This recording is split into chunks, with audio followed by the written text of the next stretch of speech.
Soy Fernando Díaz Villanueva, hoy es 4 de enero de 2019 y esto es La Contracrónica.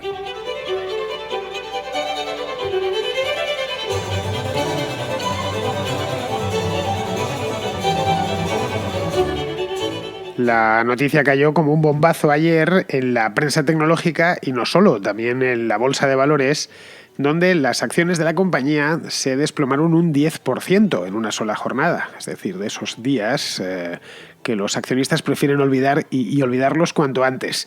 Me refiero obviamente a la todopoderosa Apple, todopoderosa porque lo sigue siendo y lo seguirá siendo durante mucho tiempo, que confirmó ayer, anteayer concretamente, que el iPhone se está vendiendo menos de lo esperado y eso va a repercutir de un modo significativo en los ingresos de la compañía. Los ingresos de la compañía a lo largo de los próximos meses, estoy hablando.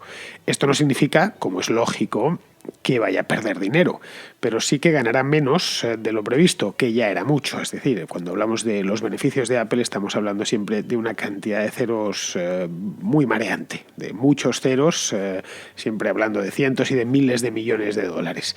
El presidente de la empresa, que se llama Tim Cook, que es este tipo con cara de buena persona que colocó Steve Jobs antes de morirse, escribió una carta a los inversores, a los accionistas de la empresa y estimaba en esta carta la bajada de ingresos en unos 9.000 millones de dólares. Es decir, que ellos pensaban ingresar 93.000 millones de dólares y calculan que después de este ajuste que acaban de hacer se van a quedar en 84.000 millones de dólares. Como ya os he dicho, siempre hay muchísimos ceros detrás de todos los números de ventas, de beneficios, de ingresos, en fin, casi de cualquier cosa que haga Apple, siempre hay que hartarse a poner ceros detrás del primer número.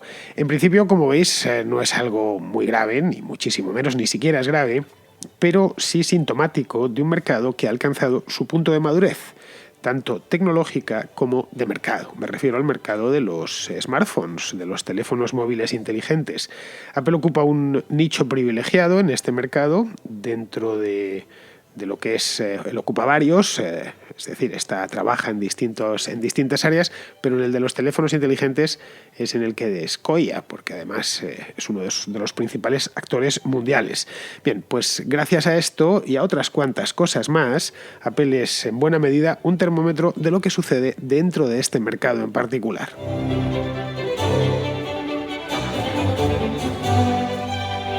Supongo que sabréis lo exagerada que suele ser la prensa económica. Bueno, la económica y la prensa en general. A la primera declaración, a la primera cosa que les suena un poco extraña, automáticamente montan un numerito catastrofista de padre muy señor mío. Y esto mismo es lo que sucedió ayer con Apple. Estuve echando un vistazo a la prensa tanto de este lado como del otro, del Atlántico, y la verdad es que había algunos titulares que poco menos que parecía que la empresa iba a cerrar dentro de nada, de 2 o 3 meses. Y no, nada más lejos de la realidad. Entre otras cosas porque no es la primera vez que Apple vende menos en un trimestre. En un trimestre menos que en el trimestre anterior. Incluso un año menos que en el año anterior. Esto en principio es normal en casi cualquier mercado, el que escojamos. Es normal que unos meses vaya mejor la cosa, otros meses vaya peor. Hay meses buenos, como pueden ser los de Navidades, para marcas como Apple pues es un mes especialmente bueno el de Navidades porque uno de los regalos típicos de Navidad pues suelen ser teléfonos móviles, ordenadores, relojes inteligentes que también los fabrica Apple y cosas así. Pero vamos, si nos vamos al pasado, un pasado no tan remoto, estoy hablando del año 2016, ya Apple tuvo una pequeña pájara, es decir, tuvo una pequeña caída de ventas justo cuando habían lanzado el iPhone 6S y no le funcionó todo lo bien que esperaban. Pero curiosamente de ahí, bueno, no tan curiosamente, la verdad, porque que te vaya mal un mes es bueno o durante un año es bueno porque automáticamente eso te pellizca, te empuja a mejorar tus productos o mejorar tu servicio. Ese fue el caso de Apple en 2016. Salieron reforzados con el lanzamiento del iPhone 7. Lo lanzaron ese mismo año, que fue en septiembre o en octubre de ese año, que es un terminal que se vendió muy bien y que hoy, de hecho, el iPhone 7, quiero decir, pues yo creo que es el que más se ve en la calle. Así un poco no tengo los datos, obviamente, más allá de mis propios ojos, de lo que veo un poco todos los días por la calle, al menos en las calles de Madrid. Lo que sí es la primera vez es que Tim Cook escribe personalmente a los inversores. Esto no había sucedido hasta ahora. Lo había hecho Steve Jobs, pero allá por el año 2002. y a los inversores para avisarles de que vienen curvas. Claro, pensad, la de años que no se ha llovido desde aquel entonces, acabamos de entrar en 2019, pues hace más de 15 años que Jobs, todavía le faltaba muchísimo tiempo para despedirse de este mundo, acababan de lanzar el iPod, si el iPod creo que lo lanzaron en el año 2001, pues desde entonces no escribían para decirles que, bueno, pues que la apuesta de este año, en concreto, 2 terminales muy sofisticados, son el iPhone XR y el iPhone XS, con sus respectivos modelos tipo raqueta de pádel, esos teléfonos móviles tan grandes que se hacen desde hace unos años, bueno, sofisticados y caros. Pues bien, estos 2 terminales no han prendido en el mercado como ellos pensaban, concretamente en mercados como el chino. El presidente de Apple, este hombre, Tim Cook, también se lamentaba en esta carta de la fortaleza del dólar, que ha convertido los artículos de Apple en poco menos que artículos de lujo, de máximo lujo, en muchos mercados de países en desarrollo. Es decir, si un iPhone le parece caro a un canadiense o a un alemán, pues no quiero ni pensar lo que le puede parecer a un nepalí o bueno, a un indio o a un brasileño. Directamente algo pues casi prohibitivo o directamente prohibitivo. Pero claro, esto no son más que obviedades, lo que decía Cook en su carta, cuando no directamente excusas de mal pagador. Esa es la realidad. Lo que Cook no quiere reconocer es que el iPhone ha alcanzado su máximo, su techo, podríamos decirlo, su máximo histórico, por lo menos en el corto plazo.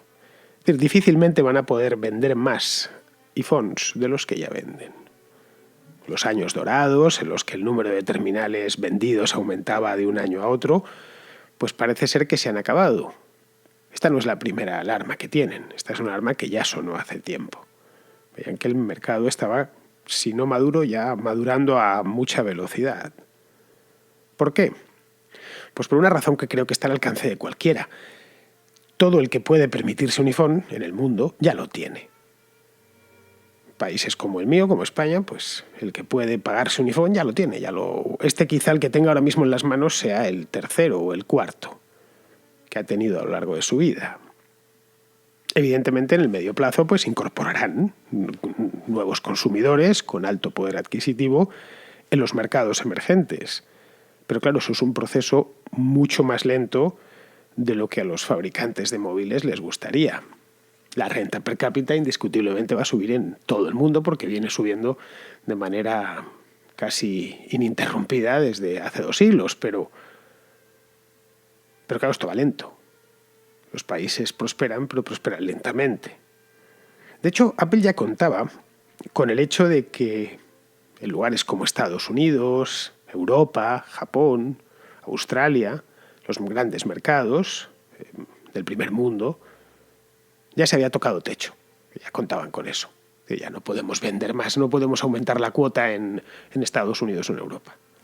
Por lo que decía, todo el que puede permitirse un iPhone y le gusta el teléfono en cuestión ya lo tiene. Y es por eso que se focalizaron en China, que es un mercado gigantesco de 1.400 millones de personas, que crece, que viene creciendo con mucha fuerza desde hace tiempo, aunque claro, ya no tanto como hace 6 o 7 años. Y eso mismo es lo que venía a denunciar, entre comillas, Tim Cook en su carta. Y es que el mercado chino no se estaba comportando como ellos habían calculado. Aquí aparecen 2 preguntas, o yo por lo menos son las 2 preguntas que me hice al leer esta historia. La primera es preguntarse por qué a Apple le preocupa tanto el iPhone. Para los especialistas en el sector tecnológico, pues obviamente es una pregunta que no se la hacen, pero no necesariamente todos somos especialistas en este sector. A fin de cuentas, Apple tiene una gama de productos amplios, produce otras cosas como computadoras, relojes inteligentes, estos Apple Watch se llama, tabletas, el iPad, que es famosísimo, tengo yo de hecho uno delante ahora mismo, tiene servicios en la red, la Apple Store y estas cosas. Es decir, que el iPhone es solo una parte de su negocio. Y esto es cierto. Pero es que, claro, el iPhone es la caja registradora de la compañía.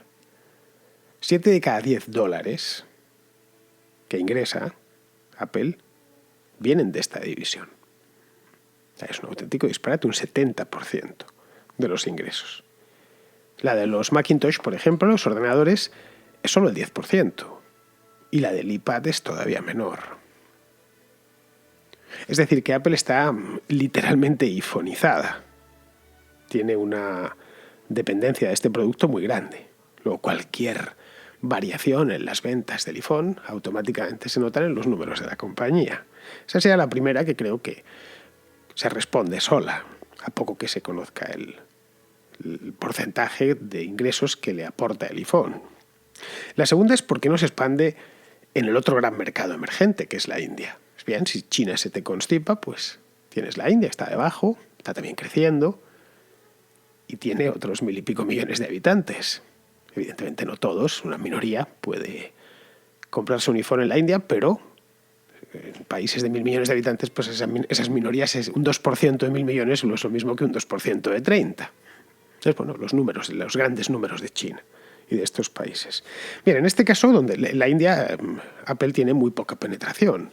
Y la razón hay que buscarla en que si en el resto del mundo el iPhone es caro, en la India es prohibitivo. Está al alcance de muy pocos, ejecutivos de empresas, actores de Bollywood y poco más. Un iPhone XS, he ido a mirarlo porque lo había oído que era muy caro, pero no lo había comprobado personalmente. Claro, con internet pues puedes buscar el precio de cualquier producto en cualquier lugar del mundo.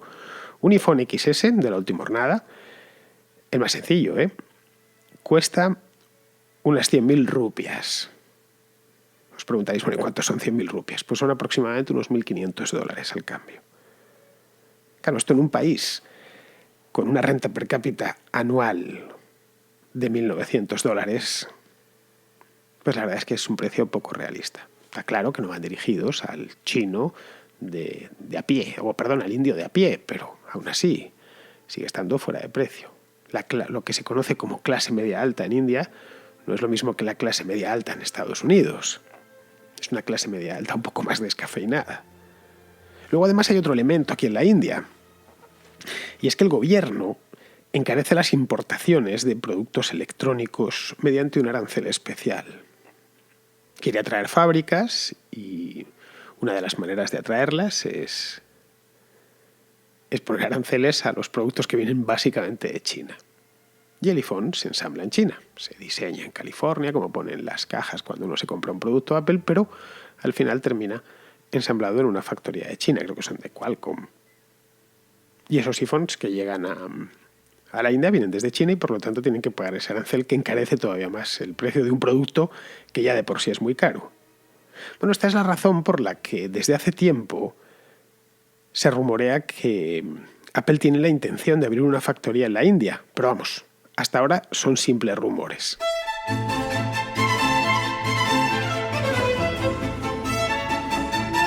Podría también ampliar el nicho de mercado en Europa o en Estados Unidos. Pero claro, para eso debería contar con una gama más variada de precios. Hoy por hoy ha llegado a su tope. Como os decía al principio, todo el que puede permitirse un iPhone ya lo tiene. Quizá tenga su segundo o su tercer iPhone. Es decir, que necesitaría poner en el mercado terminales en el entorno de los $300 o los 300 euros, una cosa así. Como hace Samsung, por ejemplo. O hace Sony o las marcas chinas tipo Xiaomi o Huawei. Pero es que Apple ha hecho todo lo contrario. Los iPhone han ido subiendo ligeramente de precio desde su lanzamiento allá por 2007. El primer iPhone se vendió a unos $600, ajustando la inflación a 2018. No vayáis a buscar el precio original porque era más barato. Pero claro, en los últimos 12 años pues la inflación ha hecho de las suyas, tanto en Estados Unidos como en Europa. Bien, unos $600. El modelo base hoy, que es el iPhone XR, el base, con 64 GB de memoria, sale por $750. Esto es un 25% más. A igualdad de producto. Ajustando la inflación entre el primer iPhone y el actual, en estos últimos 12 años. Si nos vamos al modelo tope de gama, que se llama iPhone XS Max, con 128 GB, ya nos ponemos en los $1.500. Estoy hablando del teléfono totalmente liberado para llevártelo a casa, colocarle tu propia SIM y empezar a hacer llamadas o enviar WhatsApps a la contracrónica. Esto es un 150% más que en el modelo de 2007, que ya en aquel entonces era un modelo exclusivo, ¿no? Ese más novedoso, disruptivo que dicen ahora, lo más. Resumiendo, que un iPhone es más costoso que algunos ordenadores. Bueno, que bastantes ordenadores. Bueno, que algunos ordenadores de la misma marca. De otras marcas, por supuesto. O del mismo Apple. Como el Mac Mini, por ejemplo.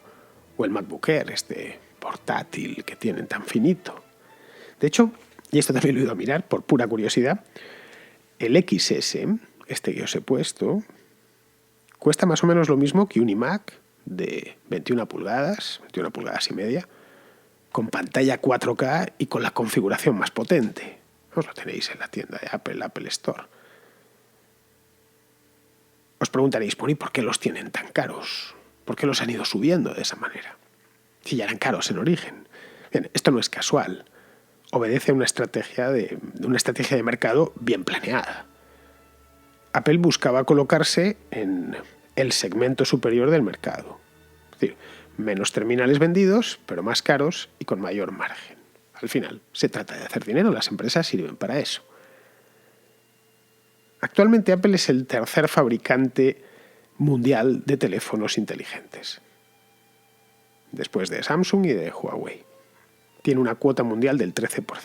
Varía de un año a otro, de un trimestre a otro incluso, pero aproximadamente de promedio un 13%. Cuota de mercado en todo el mundo.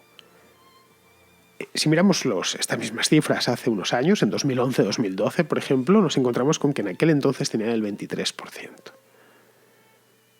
Aquí lo que vemos es que ante la irrupción de marcas chinas, muy agresivas en precios y con terminales tecnológicamente muy avanzados, lo que hicieron en Apple fue sacrificar 10 puntos de cuota, que son los que han terminado sacrificando, se han pasado del 23 al 13, a cambio de ganar más por cada terminal vendido. Bueno, pues una simple operación, vamos a algo puramente estratégico. Cada vez lo vamos a tener más difícil competir con todos los que entran. Los terminales Samsung son muy buenos, tienen acabados de lujo como los nuestros. Lo único que así que nos diferencia ya es el sistema operativo. Lo vamos a rodear a esta marca de un halo de exclusividad y a subir el precio. Y que solo lo tenga quien pueda pagarlo. Ya sea porque tienes el dinero en el bolsillo o porque te lo paga el banco, porque el banco te lo va a reclamar con intereses. Es decir, que también tienes que poderlo pagar para que te lo preste el banco. Respecto al crecimiento, más o menos lo tenía garantizado, a nivel global estoy hablando. Lo tenía garantizado vendiendo teléfonos a la clase media alta del mercado chino, hasta que ese motor se le ha gripado, que es lo que ha sucedido en los últimos meses. Y es la razón última de la carta de Tim Cook a los inversores de la compañía. Y es aquí, en este punto, donde Apple tiene el problema. Un problema no muy grande, pero un problema al que tendrá que enfrentar a lo largo de los próximos meses. Puede seguir como hasta ahora, es una posibilidad, es una opción, pero claro, irá viendo cómo su cuota de mercado se reduce y vuelve a niveles de 2008, cuando se acababa de estrenar el iPhone original y su principal competidor en aquel entonces era Nokia. Luego vemos también otra cosa, y es que a raíz de todo esto hemos descubierto el precio máximo en un teléfono móvil.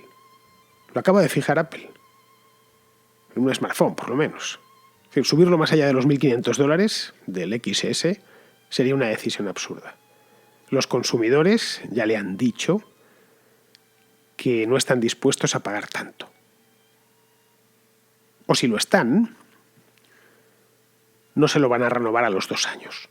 Porque el desembolso es muy elevado y porque las novedades tecnológicas que incorporan los nuevos terminales ya no son tan importantes e impactantes como lo eran hace 7 u 8 años, en los que había que estar renovándose el móvil casi cada año porque de un año a otro eran ya generaciones distintas, ofrecían procesadores mucho más rápidos, experiencias de navegación mucho mejores pantallas, etc. Ya no hay esos saltos cuánticos que hubo al principio. De hecho, si lo miramos de manera fría y desapasionada, los que no somos aficionados a los teléfonos móviles, yo tengo uno de hace muchos años, para un uso normal, es decir, teléfono, mensajería, redes sociales, lo básico, corresponder a algún email. Un iPhone 6 de hace 4 años es plenamente operativo para la mayor parte de la gente, entre los cuales me incluyo. Luego aquí le quedaría una posibilidad, crear una gama de entrada, lo que comentaba antes. Tipo el iPhone SE que lanzó hace 3 años, esto fue en 2016, sí, que era un 5S con las tripas del 6S. Fue una operación muy bien hecha porque lo bajaba de precio más una bajada considerable con respecto a los otros y entregaba un teléfono más o menos moderno. Y sobre todo era un iPhone, que para mucha gente eso importa. Pues el iPhone para un montón de usuarios es un complemento. Y eso tiene mérito, convertir un simple aparato electrónico en todo un complemento de moda. La otra sería hacer descuentos puntuales, como hace Samsung, por ejemplo. El iPhone, una de las cosas que tenía es que nunca había ofertas. Si costaba 700 del 1 de enero al 31 de diciembre. Samsung, en cambio, hace descuentos. Siempre está moviendo el precio de sus terminales, al menos de todos, y por supuesto también de sus terminales de bandera. De cara al futuro, a un futuro más lejano, podría inventar algo, claro. No sería la primera vez, que Apple crea un mercado de la nada. Lo hizo con el iPod, lo hizo con el iPhone y lo volvió a hacer con el iPad. Y todo en el lapso de una década. De hecho, en I+D gasta una barbaridad. Muchísimo. Una verdadera fortuna. Unos 14.000 millones de dólares al año. Así que no sería extraño que irrumpiese en un nuevo sector, como lo hizo en el de la telefonía en su momento, hace 10 años. Es más, voy un poquito más lejos. Apple es una empresa que ha salido fortalecida de todos los aprietos en los que se ha metido, que han sido muchos, en sus 40 años de historia. La de este trimestre, en fin, no es ni siquiera un aprieto. Es tan solo podríamos denominarlo, un minúsculo problema de digestión.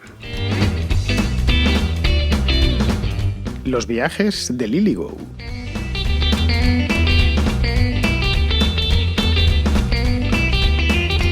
Un espacio sobre la actualidad turística y el mundo de los viajes, patrocinado por el buscador de vuelos, hoteles y coches de alquiler lilygo.com.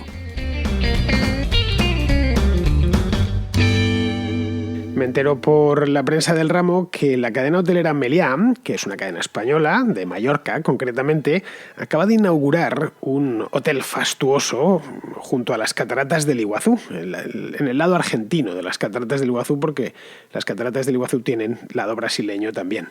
Este hotel Meliá, es un gran Meliá, es el único que está en las mismas cataratas, dentro del mismo Parque Nacional de Iguazú, pegadito a las cataratas. Todos los hoteles, los demás, están en Puerto Iguazú, que es una ciudad que está unos kilómetros más al norte.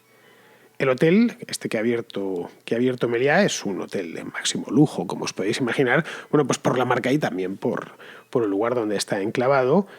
Y la compañía ha invertido, de hecho, $20 millones en ponerlo en funcionamiento. Meliá, claro, es una cadena muy grande.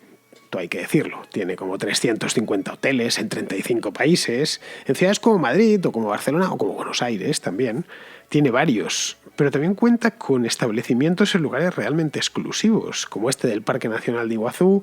Tiene otro, y no es broma, tiene un hotel en el Parque Nacional del Serengeti, en Tanzania, en el que a mí no me van a encontrar, eso lo anticipo ya, porque yo los leones prefiero verlos por la televisión, si os soy sincero. Tampoco es que me llame mucho el Serengeti, el Serengeti en sí. Prefiero también verlo a través de los documentales de National Geographic, porque no me veo yo allí con tanto animal salvaje suelto. Las cataratas del Iguazú son otra cosa, claro. Eso sí que me llama. Son uno de los mayores espectáculos naturales que se puedan contemplar en este planeta. Pues os voy a dar los datos forenses, la ficha técnica. Veamos. Tienen casi 3 kilómetros de anchura, 82 metros de altura y 275 cascadas diferentes, saltos diferentes. Vamos, a las del Niágara las dejan en el tamaño de un dedal. Estas del Iguazú. Claro, no es casual que sean patrimonio de la humanidad y que las hayan incluido como una de las 7 maravillas naturales del mundo. Me parece lo normal. Si hiciesen categorías dentro de los patrimonios de la humanidad, esta estaría dentro de la categoría platino, la más premium de todas. Las cataratas, como os decía, están divididas en dos partes, 2 lados, el argentino y el brasileño. Esto es así porque el río Iguazú, que es el que cae en estas cataratas, marca la frontera entre los 2 países. Eso sí, la mayor parte de los saltos están en el lado argentino, el 80% por ahí, incluyendo el más alto de todos ellos, que se llama la Garganta del Diablo. Sobre la Garganta del Diablo hay dispuestos unas pasarelas para disfrutar, pues ya os lo podéis imaginar, de la majestuosidad de las vistas, que yo no he estado nunca, la verdad, pero se me hace la boca agua solo pensar en poder caminar por encima de la Garganta del Diablo.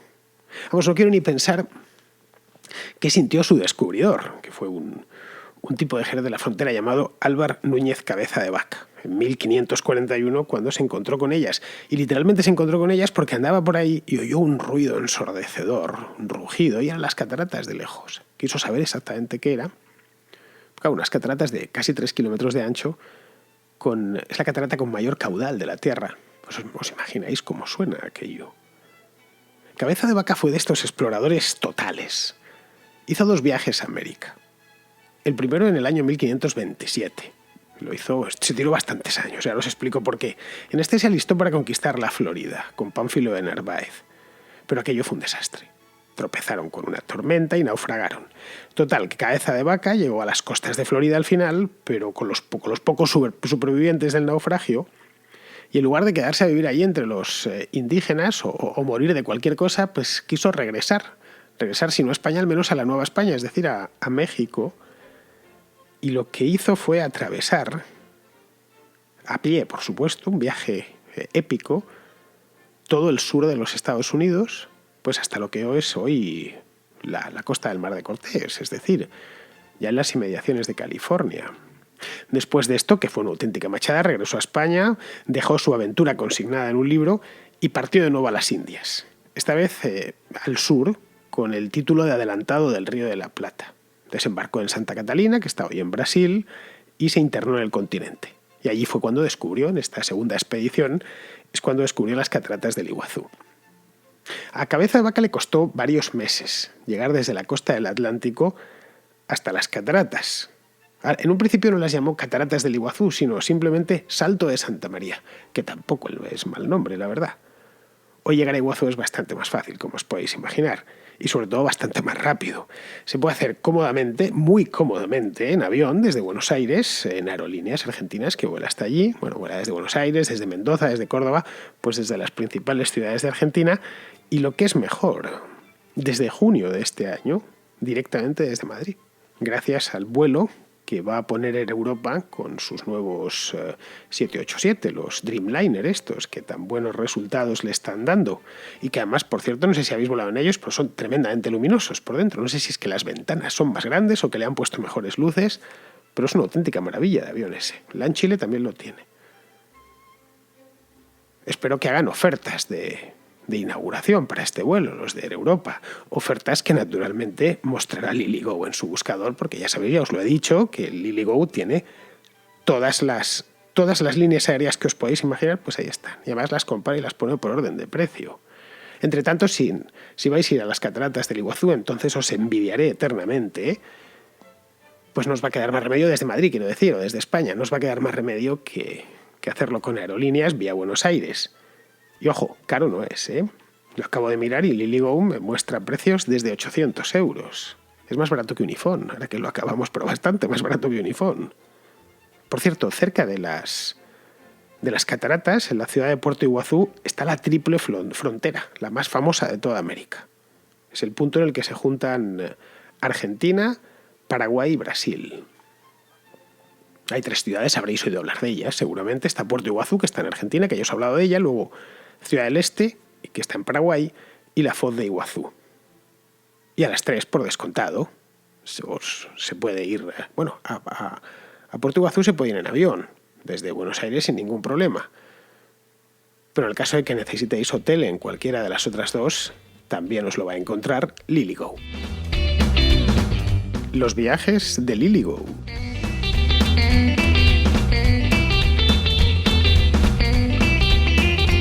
Un espacio sobre la actualidad turística y el mundo de los viajes patrocinado por el buscador de vuelos, hoteles y coches de alquiler lilygo.com.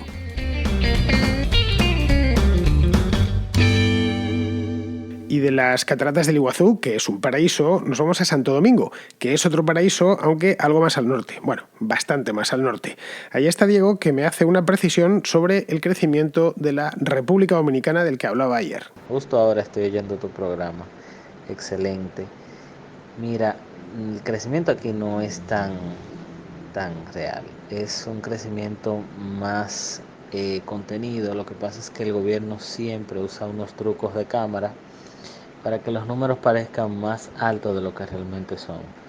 Nosotros siempre estamos cogiendo préstamos, todo el tiempo estamos cogiendo préstamos que luego se reinyectan a la economía y ahí se ve el crecimiento súper poderoso, pero en realidad no hubo un crecimiento, es corrupción, que es el engranaje principal de la economía, más que el turismo, más que todo. Si tú quitas la corrupción, mañana no hay economía aquí. Y el crecimiento muchas veces se da porque el gobierno crea esos trucos y los muestra como que de verdad estamos creciendo. Pero no estamos creciendo a ese nivel. Gracias por el programa. Caray, Diego, qué negativos sois con vosotros mismos los dominicanos, ¿eh? Parecéis españoles. Bueno, es que tenéis un poco de españoles, ¿para qué engañarnos? A ver, la República Dominicana es un caso de éxito en aquella zona. Y no digamos ya en la isla de la Española. Mira cómo está Haití y mira la República Dominicana. Si más que dos países parecen dos planetas. En serio, tú la ves más de cerca que yo, que la veo desde lejos. Evidentemente, de eso no me cabe la menor duda, porque además es que es así, en la República Dominicana hay corrupción. El caso Odebrecht, por ejemplo, ha golpeado al país con gran fuerza. Pero vamos, el Ministerio Público dominicano lo está investigando, lo cual dice mucho a favor de la justicia local. Respecto a la economía, pues el PIB per cápita, yo solo te doy el dato, se ha duplicado en los últimos 10 años. Pocos países del mundo pueden decir lo mismo, duplicado, ¿eh? Ha pasado de $3.000 a $6.000. Luego, aparte del turismo, que es un sector importante, si no el más importante, la economía dominicana se ha diversificado mucho en comparación con otros países de la zona, de esa región. No se dedica como antaño a vender bananas a los Estados Unidos. De hecho, la banana, y esto lo he ido a mirar, es ya solo el 4% de las exportaciones dominicanas. El resto es ropa, instrumental variado, calzado, tabaco. Por supuesto que el tabaco dominicano es de alta calidad y por lo tanto no se vende barato. Si miras su cuadro de exportaciones, el de la República Dominicana, el de tu propio país, verás que no es el de un país del tercer mundo, como por ejemplo Haití, o como el de otros países centroamericanos. De hecho, la dominicana es la economía más grande del Caribe y de toda Centroamérica. Y es mayor que la de Paraguay o la de Bolivia, que son países mucho más grandes. Caramba, Diego, que hasta metro tenéis en Santo Domingo. No sé si son un par de líneas que abrieron a la cosa de 10 años. Eso no lo pueden decir en Ciudad de Guatemala, que es más grande y más poblada que Santo Domingo. A ver, yo creo que es bueno que seáis exigentes con vosotros mismos, que no toleréis la corrupción bajo ningún concepto y que seáis autocríticos. Eso es magnífico. Pero sin dejar de ver las cosas como son. La República Dominicana es, pues te lo digo así, es un ejemplo de, pues de cómo los hispanos no debemos resignarnos a la pobreza y al atraso. Esa es la verdad. Sí, que tiene defectos y problemas, sí, siempre, es inevitable. Pero si lo comparas con lo que os rodea, es para felicitaros y además yo lo hago desde aquí. Muy bien, pues vamos a ir terminando ya. Vamos con Pizarro, que nos habla de este mismo tema, aunque de manera mucho más condensada y general, como hace siempre él, sobre el crecimiento o la interrupción del crecimiento en Hispanoamérica. La realidad económica de la hispanidad es un batiburrillo con más oscuros que claros, que se resiente con facilidad ante los reveses del mundo.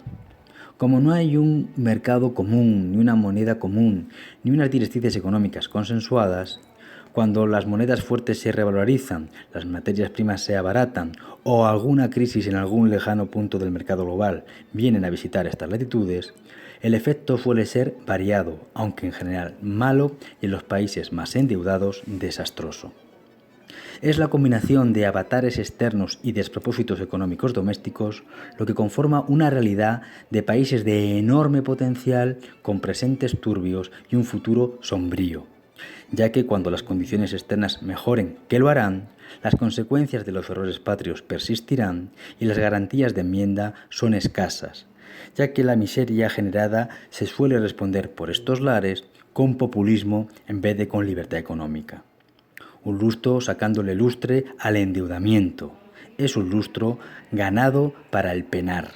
Un cordial saludo de Pizarro. Pues hasta aquí ha llegado la contra de hoy y la de esta primera semana del año. Mañana, como bien sabéis, es sábado y nos toca Contraplano. Por la semana pasada, y de esto sí me acuerdo a la perfección, hicimos el programa de libros. Así que ya sabéis, mañana el de películas. Si os interesa el cine, no dudéis, pasad por aquí. No ya solo para escucharme a mí, que claro, me vais a escuchar a mí porque este es mi programa, sino para escucharos a vosotros mismos porque el Contraplano lo hacen los oyentes de la Contracrónica. Hasta mañana.